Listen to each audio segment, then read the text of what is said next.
ever get peace in this country? For how long will this tragedy continue? Every family here in Afghanistan is suffering. Rockets, bullets, and mines have killed and wounded hundreds of thousands. And if you're not injured physically, it affects you mentally. Like my nephew who has forgotten how to walk after a rocket hit the house next to us.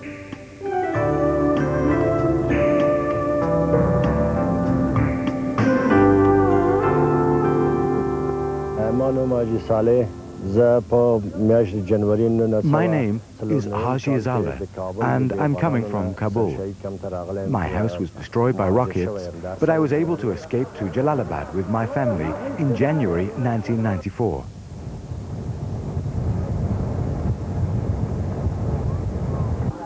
I finally ended up in Sarsahi camp outside Jalalabad. There, I got a tent to live in with my family.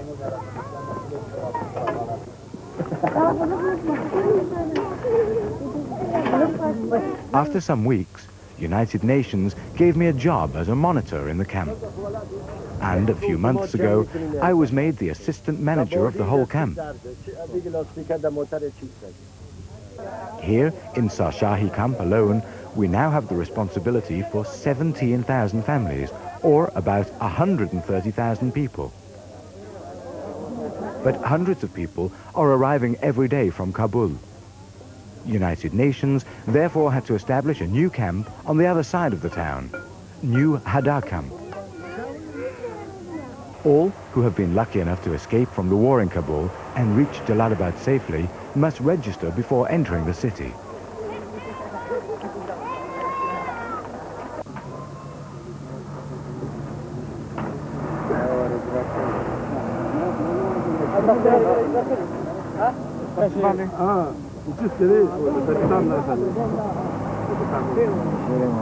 But even though they have come to a relatively safe corner of Afghanistan, they cannot avoid being reminded that there is a war going on.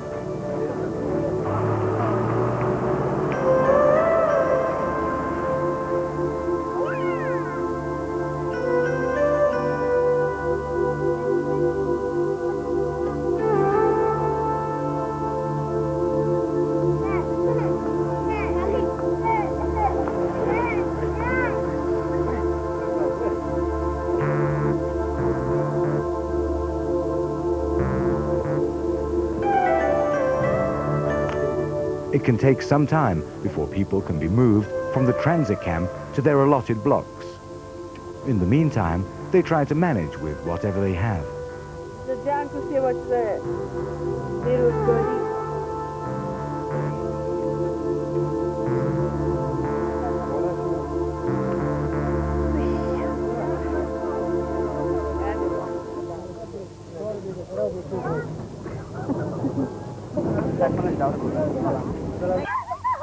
The most important guideline for my work is never to forget that I'm dealing with individual people.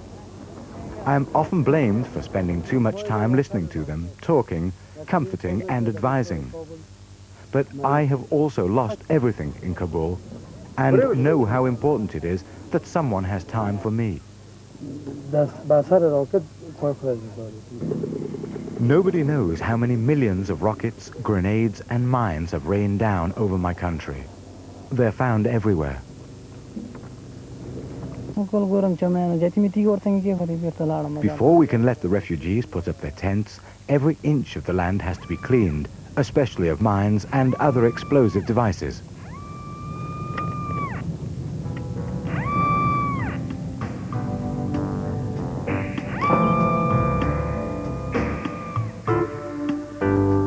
I admire these brave people doing this dangerous work. They look upon it as if they're fighting a holy war against the mines. May God bless them.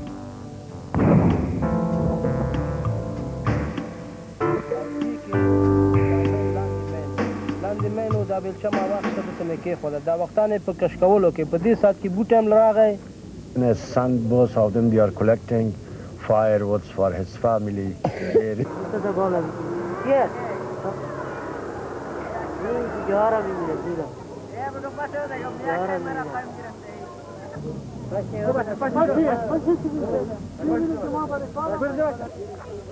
The days in the transit camps are often days of waiting. You wait for food, for your new house, read tent, or for something to happen. But most of them are not sitting idle. Like this barber from Kabul. Having lost his wife, house and saloon in Kabul, he has now been allotted the plot for his new dwelling. So having cleaned the area, marked the boundary with pebbles, he has also prepared a square meter for his new saloon and has started again from scratch. You must understand that a real Afghan never gives up.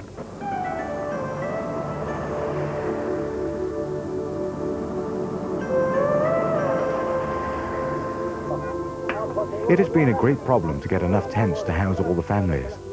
Like everything else we need, they have come from abroad via Pakistan. But on days like this, I really enjoy myself, helping them put up their new homes.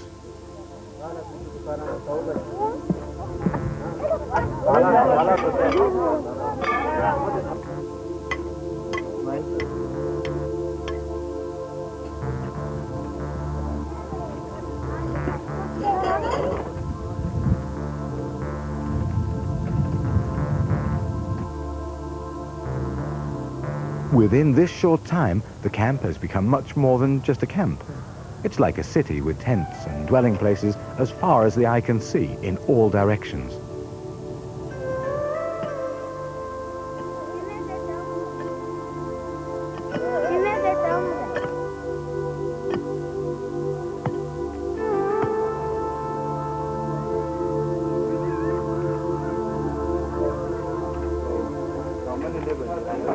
However, the cities of the uprooted here in Jalalabad are very special, mainly because they don't have anything at all.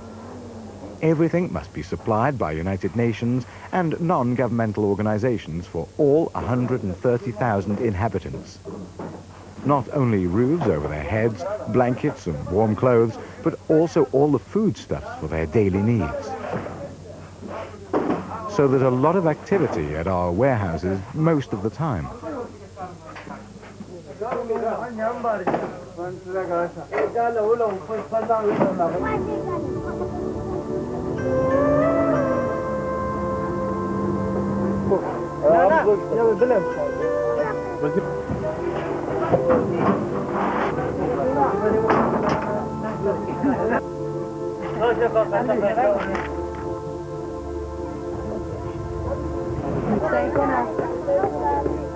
In addition to cooking oil, rice, sugar, tea, pulses, dates, milk and salt, each family member receives several kilos of wheat flour per month.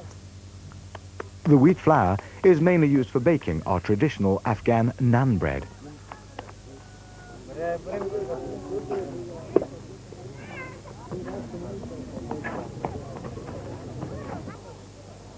Both Sarsahi and New Haddah camp are placed in desert-like areas without any trees or bushes, because there's no other land available near Jalalabad.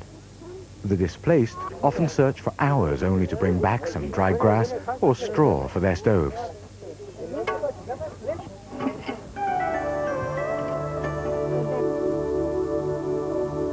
So far, we've only been able to give them some rationed amounts of diesel and kerosene for fuel.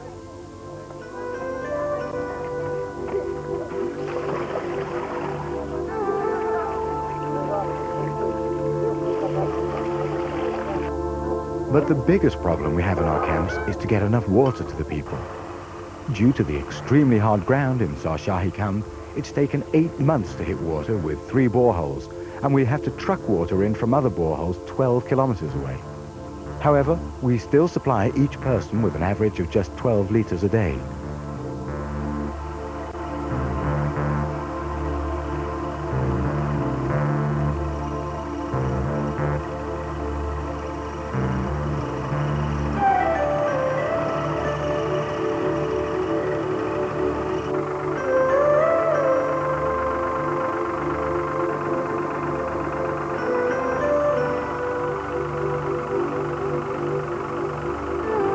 In Sarsahi camp, we have only hit water 110 meters deep in one borehole. Over 2 million liters are pumped up every day, filling the 30 tankers with clean water. The tankers bring the water to different storage reservoirs which supply water taps all over the camps.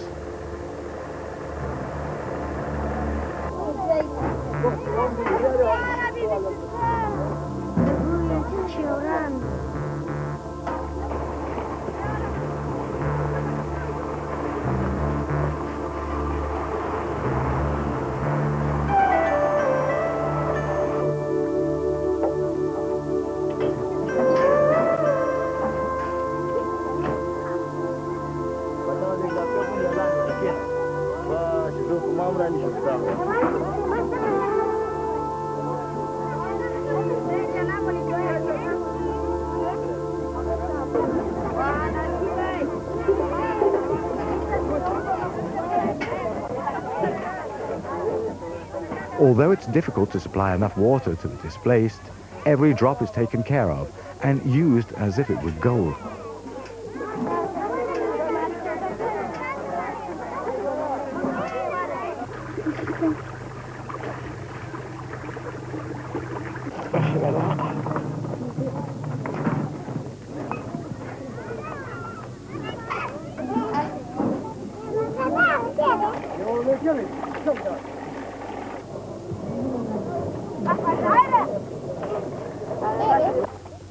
I think it's very unfair that it's always the innocent people who suffer most in any war. Afghanistan is no exception. In our camps, we have therefore organized several projects to improve the situation for the younger children.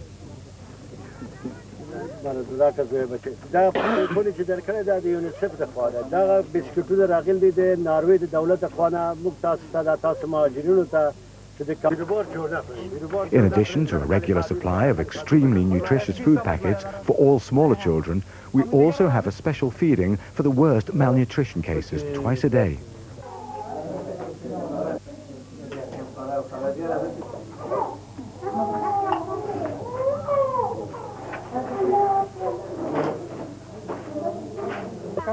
Vitamin A is also supplied to all children below 5 years. Since we don't know the exact age of the children, we bring along a measuring stick and accept all the children who are smaller than its 110 centimeter height to be under 5 years old. The first refugees came to Sarsahi camp in January 1994. We have already built 5 clinics and have very good and dedicated doctors and health workers. We even have a dentist.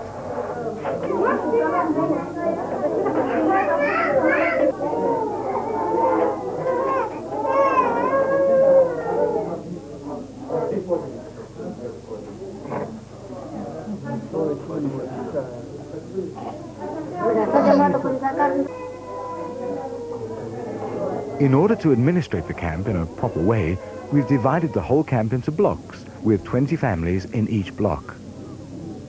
We recently had the election of block leaders. They meet regularly to decide important matters of common interest. Hand it back to you to do your own.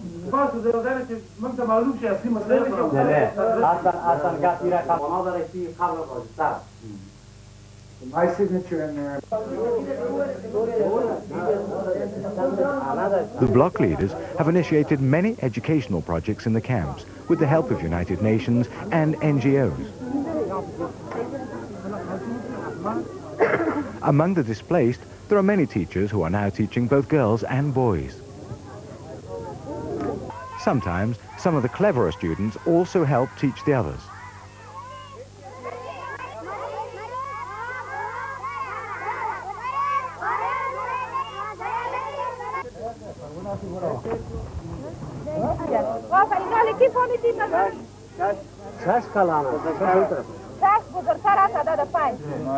What is this? They have also started adult literacy classes, both in local languages and English. And some displaced who belong to the drama section of Kabul TV are now having shows in the camps. It's really wonderful to be able, at least for a short time, to forget all the misery around us and have a good laugh.